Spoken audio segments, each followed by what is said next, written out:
Vamos abrir as nossas Bíblias no livro de Provérbios, no capítulo 4. Este capítulo nos faz diversas exortações, e o título do capítulo é Exortação Paternal, ou seja, são exortações feitas por um pai, como um pai faz ao filho. Provérbios capítulo 4, versículos 1 e 2. Ouvi, filhos, a instrução do pai, e estais atentos para conhecerdes o entendimento, porque vos dou boa doutrina, não deixeis o meu ensino. O maior legado que o pai pode deixar para um filho não são bens materiais, não é um carro, não é uma casa, não é uma empresa, mas o maior bem, a maior herança que um pai pode deixar para um filho são boas instruções, o bom ensino. E o ensino não apenas de palavras, mas o ensino acompanhado de exemplo. Quando você fala algo, mas você não vive, aquele ensinamento ele é vazio. Para que ele tenha coerência, nós precisamos viver aquilo que nós falamos.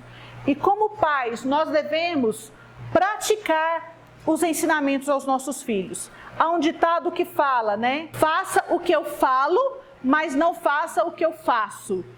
Mas nós cristãos, a regra não é essa.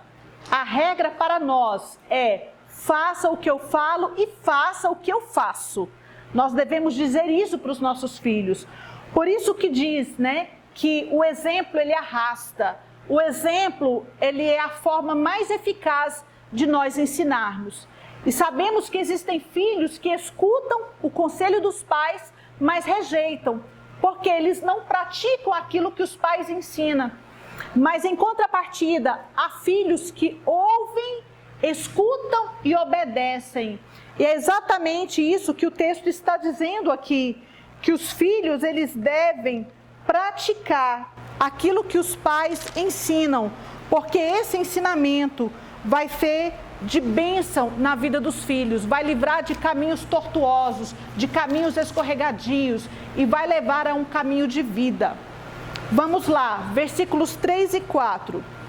Quando eu era filho em companhia de meu pai, tenro e único diante de minha mãe, então ele me ensinava e me dizia: retenha o teu coração as minhas palavras, guarda os meus mandamentos e vive.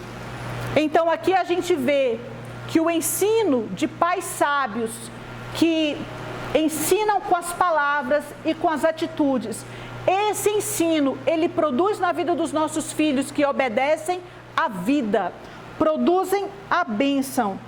E esse texto nos remete ao 5º mandamento, né? Salvo engano, o 5º mandamento, que fala que os filhos devem obedecer pai e mãe, que é um mandamento com promessa. Então, o ensino, ele não é, queridos, administrado apenas aos ouvidos, mas o ensino nosso, de pai, de mãe, ele deve ser ministrado também aos olhos. Não é apenas falar, mas é viver. Eu lembro um dia que eu fui com o meu filho num supermercado e o estacionamento estava cheio. E aí a gente estava passando perto de uma vaga de deficiente e ele falou assim: mãe, estaciona aí. Eu falei: filho, a gente não pode, porque essa é uma vaga para deficiente. Aí ele falou assim: mãe, mas ninguém está vendo. Aí eu falei: filho, não importa que ninguém está vendo. A gente tem que fazer o correto, independentemente se alguém está vendo ou não, porque Deus está vendo. E olha só, graças a Deus, nós temos pernas boas, nós podemos andar a maior distância. Então nós vamos deixar essa vaga para realmente quem é deficiente, quem é cadeirante, quem não consegue andar muito tempo. Então, glória a Deus, nós temos, né, pernas fortes para andar. Né? Então não adianta só eu falar: a gente deve cumprir as normas, a gente tem que fazer o que é certo. Aí ele me vê mentindo, ele me vê fazendo o que é errado. Né? Vai haver uma incoerência. E queridos, o que fala mais alto de verdade é o exemplo. O que fala mais alto de verdade não é o ensino dos ouvidos, mas é o ensino aos olhos. É aquilo que a gente faz, é aquilo que a gente pratica. Versículo 5.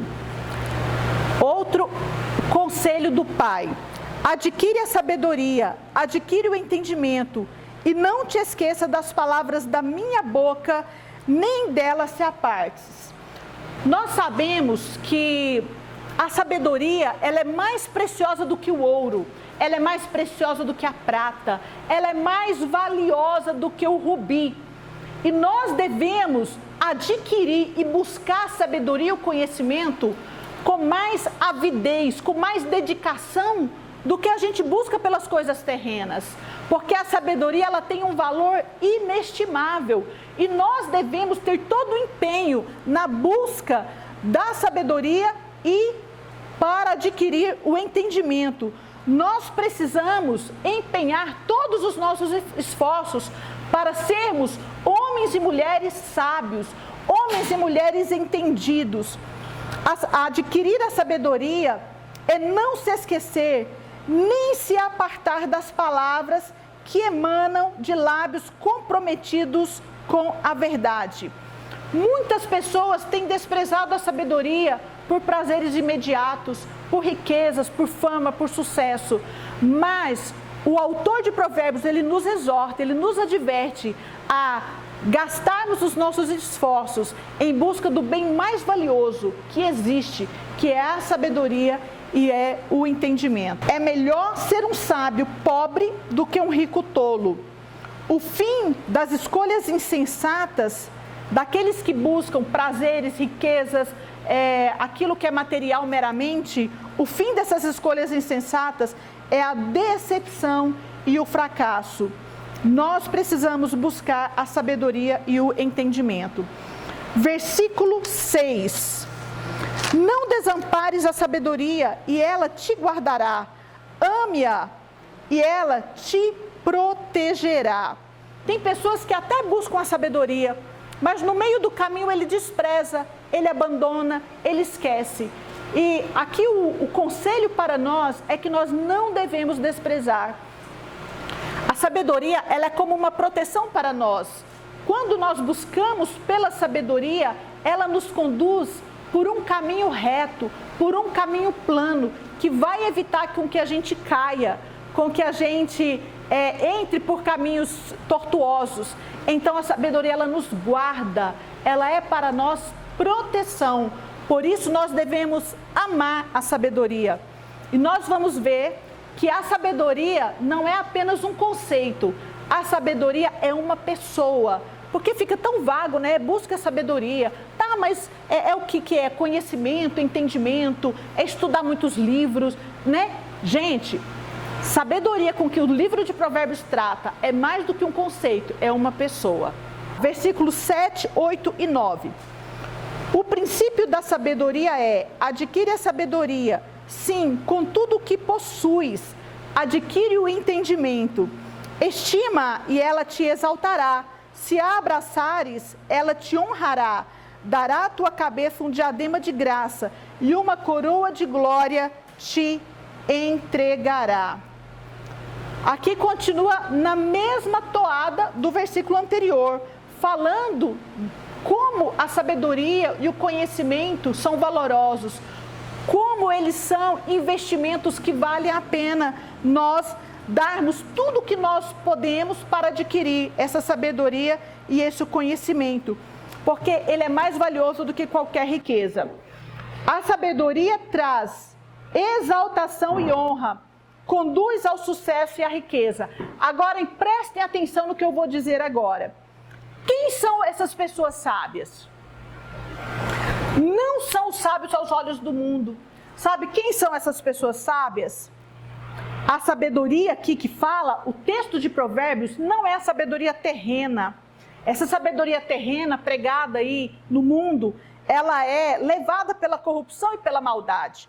Mas a sabedoria que o texto de Provérbios nos fala, queridos, é a sabedoria que vem do alto. É a sabedoria que vem de Deus, que é pura e cheia de bondade. Essa sabedoria que eu falei não é apenas um conceito, é uma pessoa. Essa verdadeira sabedoria trata-se da pessoa de Jesus. E é a Ele que nós devemos buscar com tudo que nós possuímos, nós devemos almejar, desejar, mais do que bens materiais, mais do que sucesso ou fama, mais do que qualquer dessas coisas. E olha que Salomão, ele foi um homem rico, famoso, sábio no conhecimento e na cultura terrena. E ele chegou a essa conclusão, de que a sabedoria de Deus, ela é muito mais valiosa do que a sabedoria deste mundo. E o próprio Jesus, é Ele que nos exalta, é Ele que nos honra, não é verdade? Porque a sabedoria de Deus, ela é humildade. E aquele que se humilha diante de Deus, Ele mesmo exalta. Versículo 10. Ouve, filho meu, e aceita as minhas palavras, e se te multiplicarão os anos de vida. Foi o que a gente disse já, né? A obediência aos pais é um mandamento com promessa. É um mandamento que contém uma recompensa. Quando nós obedecemos pai e mãe, nós temos uma promessa de vida longa, de longevidade. Por isso o texto fala que a sabedoria de Deus, ela aumenta os nossos anos de vida. Ela traz o quê? Multiplicação dos nossos anos de vida. Nós já falamos aqui em outra aula que a vida na insensatez, na impiedade, no mundo, nas drogas, na criminalidade, é um caminho curto, é um caminho cujo desfecho normalmente são dois, ou é cadeia ou é morte. Normalmente quem vive na bandidagem tem esses dois desfechos, né? Não raras vezes, lá no meu trabalho, eu vou nas casas entregar intimações e às vezes eu chego, eu gostaria de falar com o fulano, ele está preso, eles falam até mais baixo porque não quer expor para os vizinhos, né? Aí eu, entendi, está recolhido, tem quanto tempo que ele está recolhido? Outras vezes eu chego nas casas, eu queria falar com o fulano, ele foi assassinado. Gente, quantas vezes isso acontece? Quantas vezes? Como a Bíblia é verdadeira. Gente, como a Bíblia é real, como ela é atual. E quando nós andamos na presença do Senhor, na sabedoria de Deus, ela é proteção para a nossa vida e ela traz longevidade, ela multiplica os anos de vida sobre a terra. Versículo 11 e 12. No caminho da sabedoria te ensinei e pelas veredas da retidão te fiz andar. Em andando por elas, não se embaraçarão os teus passos, se correres, não tropeçarás. Gente, é tão interessante aqui, o autor aqui fala sobre um tema chamado ensino peripatético. É um nome estranho, mas cujo ensinamento é muito simples. Aristóteles, que foi um grande filósofo lá na Grécia, ele praticava esse tipo de ensino, que é o quê? Ensinar enquanto caminha. Então ele pegava os seus alunos e convivia com os alunos dele. Vamos, andando pelo caminho ele estava falando, vamos lavar a louça, ele estava ensinando, vamos fazer alguma atividade, ele estava ali sempre repetindo, enfatizando. E aqui fala no texto exatamente sobre isso, versículos 12. Em andando no caminho, aliás, versículo 11. No caminho da sabedoria te ensinei. Olha só, no caminho te ensinei. Nós também somos chamados a praticar esse ensino com os nossos filhos, né, com os nossos discípulos, com as pessoas que a gente evangeliza. No caminho. Por isso, quando a gente está com os filhos, está levando na escola, a gente está ensinando. Vai dormir, a gente está falando. Está na refeição, a gente está, vamos orar, vamos falar, vamos ensinar. É no caminho. E é assim que a gente adquire, né? O autor fala, né? O texto, no caminho da sabedoria te ensinei. Então, é um ensino eficaz. E Jesus praticava isso com os discípulos também. Era andando no caminho, era indo de uma cidade para outra, era pregando para as multidões, era convivendo. Esse é o ensino mais eficaz que existe, né? Que tem. Então, veja bem, ensinar no caminho significa andar junto, estar ao lado, ser exemplo. Aqueles que ensinam precisam caminhar com seus discípulos. O exemplo é a única forma eficaz de ensinar. Então, aí o texto fala, sabedoria Aí o texto fala, pelas veredas da retidão te fiz andar. A sabedoria nos faz andar em caminhos retos. Mas o ímpio, ele anda num caminho, queridos, olha o texto fala, né? Que andando por eles, não se embaraçarão os teus passos, se correres não tropeçarás. Esse é no caminho da sabedoria, que é um caminho reto. E quando ele está torto, a sabedoria endireita os caminhos, traz ele ficar reto. Mas o caminho dos ímpios é cheio de armadilha, gente. Eles andam, eles tropeçam, eles caem, e eles não sabem nem no que tropeçaram. Esse é o caminho dos ímpios. Mas a sabedoria, ela traz diante de nós um caminho de retidão. Versículo 13. Retém a instrução e não alargues. Guarda, porque ela é a tua vida. Aqui está mostrando como a instrução é valiosa. E aqui, gente, não é qualquer ensino não que ele está se referindo. Sabe qual ensino que ele está referindo?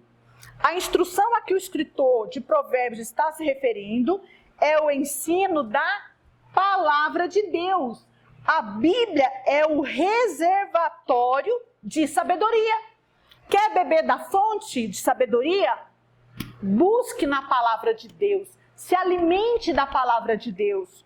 O filho sensato é aquele que escuta, entende, guarda e obedece a esses ensinamentos, colocando em prática.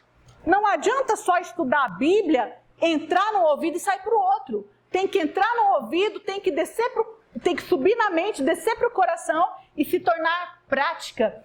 Senão ele se torna igual quando a gente olha no espelho. Às vezes a gente olha no espelho e a gente se afasta, a gente esquece da nossa aparência. Mas aqui nós somos exortados a reter essa sabedoria, a guardar e a praticar a sabedoria de Deus, que é a palavra de Deus. Dessa instrução dependem o sucesso no tempo e a bem-aventurança na eternidade. Olha que tremendo. Versículos 14 e 15. Não entres na vereda dos perversos, nem sigas pelo caminho dos maus. Evita-o, não passes por ele, desvia-te dele e passa de largo. Vimos já que os perversos também têm um caminho.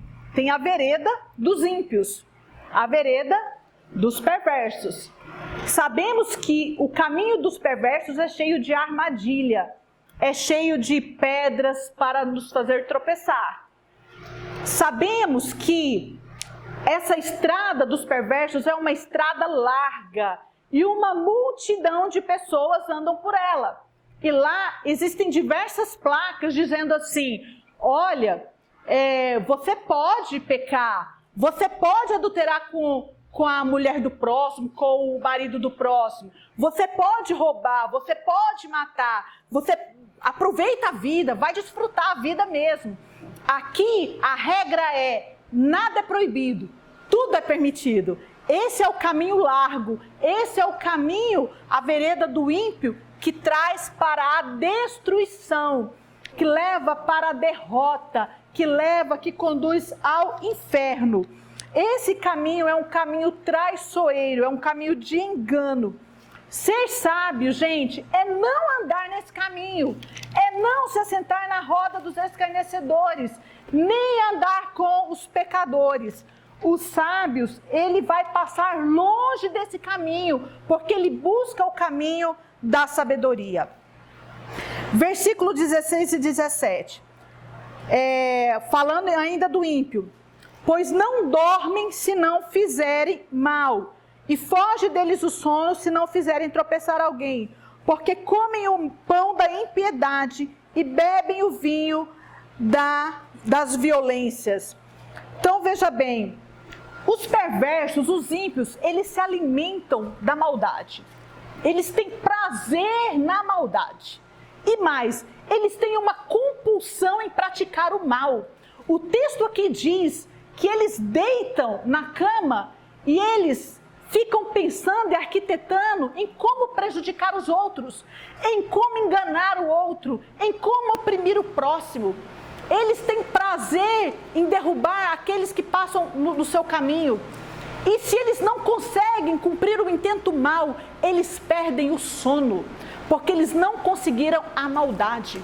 o coração está longe de Deus. É um coração maligno, é um coração perverso. E o texto nos orienta a não andarmos com essas pessoas que têm compulsão para o mal. Vamos lá, mas olha o que diz o versículo 18, que é tremendo. Mas a vereda dos justos é como a luz da aurora, que vai brilhando mais e mais até ser dia perfeito. Gente, então Salomão aqui ele contrasta o caminho do ímpio com o caminho dos justos. O caminho dos justos é um caminho de luz, é um caminho de claridade, é um caminho que você enxerga as coisas por onde você anda, porque há luz. Sabe a luz da aurora? Ela começa dissipando, né? É quando o sol está se levantando, se despontando, ele começa, né, de uma penumbra assim, clarinho, e aí é escuro, mas vai abrindo o clarão, até chegar ao meio-dia, que é dia perfeito, é plena luz. E nós somos assim como a aurora, somos assim. A gente se converte, a gente começa a andar na luz, mas não se encerra por aí.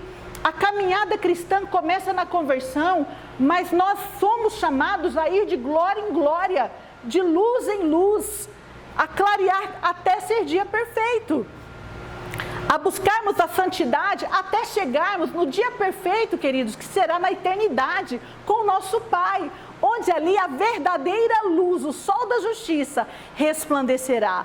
Ali sim é luz perfeita. E eu me regozijo demais com isso, porque é tremendo. O caminho dos justos, como é diferente do caminho dos ímpios, né? E nós não andamos apenas num caminho de luz, nós carregamos em nós a própria luz, porque nós também somos a luz do mundo, porque nós carregamos e transportamos esse gerador de luz, que é o próprio Senhor Jesus Cristo. Diz assim, eu anotei aqui que é tremendo: sua história começa na conversão e avança no processo da santificação, mas seu alvo é a glorificação, que será o dia perfeito. Glória a Deus. Versículo 19: o caminho dos perversos é como a escuridão, nem sabem ele em que tropeçam.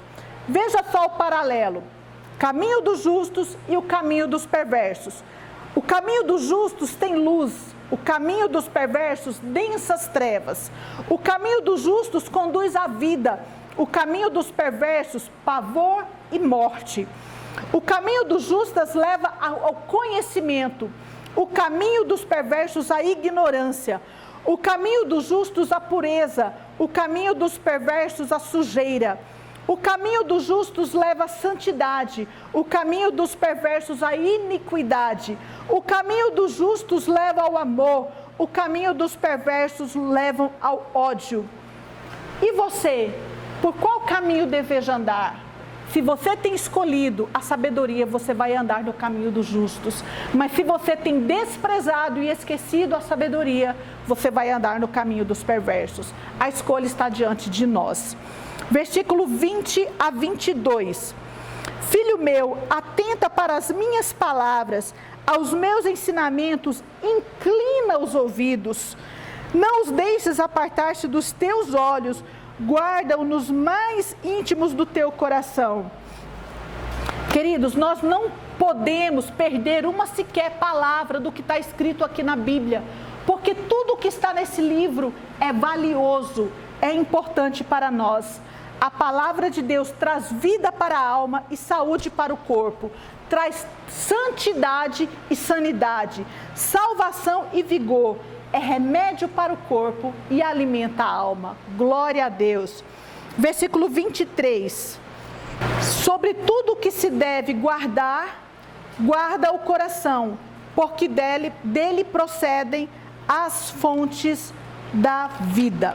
Nós gostamos de guardar muitas coisas, não é verdade? Mas aqui tem algo que nós devemos guardar, que não se trata de bens materiais, não se trata de um colar de ouro que você guarda ali no seu cofre, se trata de algo muito mais valioso, que é o seu coração. A Bíblia diz que o nosso coração deve ser bem guardado, porque dele procedem as fontes da vida. Veja bem, o coração na cultura hebraica é o centro da personalidade. O que pensamos, sentimos e realizamos emana do nosso coração. Dessa fonte jorra toda a expressão do nosso ser. Se a fonte for limpa, se o nosso coração for limpo, então toda a nossa vida é como, aquele riacho que vem de uma fonte limpa, ele transcorrerá de forma limpa. Mas se a fonte da nossa vida, o nosso coração for sujo, for contaminado, então o que vai brotar dele será contaminado. As nossas ações serão contaminadas, os nossos pensamentos serão contaminados. Por isso nós devemos guardar puro, sobretudo, o nosso coração, porque dele procedem as fontes da vida. Versículo 24. Desvia de ti a falsidade de boca e afasta de ti a perversidade dos lábios. Ou seja, cuidado com o que você fala. Se o seu coração estiver puro, queridas, a boca fala o que está cheio o coração. Se o seu coração estiver puro, a sua boca também vai ter pureza. Ninguém pode ser considerado sábio com a boca suja, uma boca imunda, uma boca falsa, uma boca mentirosa. Nós sabemos que a língua é um pequeno órgão do corpo, mas ela governa todo o nosso corpo. Ele é comparado a um freio que domina um cavalo todo. O freio é um aparelhozinho, é um instrumento que você coloca na boca do cavalo e você anda e você governa o cavalo. Você vira ele para o lado que você quiser. Mas assim é a língua também, tanto que ela é importante na nossa vida. A língua é como fogo e como veneno. Pode destruir rapidamente uma pessoa, mas por outro lado ele pode alimentar também, como uma árvore frutífera, como uma fonte de águas. Ele pode trazer vida para as pessoas. A morte e a vida estão no poder da língua. Nossa língua, queridas, deve ser fonte de vida e não cova de morte, canal de bênçãos e não instrumento de maldição. Versículo 25, os teus olhos olhem direito e as tuas pálpebras diretamente diante de ti. Devemos ter um olhar puro, cuidado com o que você vê. Queridas, o que nós ouvimos e o que vemos alimenta o nosso coração. Cuidado com aquilo que nós estamos olhando. Vamos olhar direito, vamos olhar sem desviar nem para a direita, nem para a esquerda, mas olhando de forma correta. Versículo 26 e 27. Pondera a vereda dos teus pés e todos os teus caminhos sejam retos. Não declines nem para a direita nem para a esquerda. Retira o teu pé do mal. Cuidado com os lugares em que você anda. Muitas pessoas caminham para a morte deliberadamente, porque colocam os pés em caminhos tortuosos e escorregadios. Nós somos advertidos a andar no caminho da retidão, a andar no caminho da santidade, porque Ele vai nos guardar, Ele vai nos conduzir em segurança. Queridos, quantos ensinamentos ricos para nós no livro de Provérbios. Provérbios é todo ele sabedoria, que nós possamos andar nesse caminho de sabedoria, lembrando que sabedoria não é um conceito, é uma pessoa, e a sabedoria é Jesus. Que Deus abençoe e até a próxima aula.